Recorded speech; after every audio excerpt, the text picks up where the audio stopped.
اسی طرح اس کو وہ جو ہے نا اس کو وحدت الوجود اور وحدت الشہود پر بات کی حضرت نے. کہنے لگے اصل میں حضرت ابن عربی وہ جب ادھر ہوتا ہے نا بندہ جس طرح آگ میں لوہا ڈالیں تو وہ اتنا دہک جاتا ہے کہ اس کو آپ لوہا نہیں کہہ سکتے, آپ اس کو آگ ہی کہتے ہیں, مگر وہ آگ ہے نہیں, باہر نکالیں گے پھر وہ لوہا ہے. آپ وحدت الشہود اس کو کہہ سکتے ہیں, وحدت الوجود نہیں, وہ لوہا ہی ہے.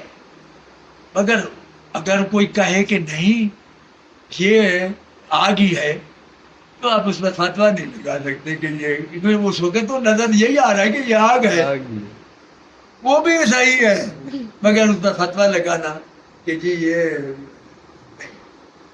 بڑا نام ہے حضرت ابن عربی کا. جو لوگ وحدت الوجود کہتے ہیں میں ان کو وہی کہ وہ اس حالت کو جو ہے نا برقرار رکھتے ہیں.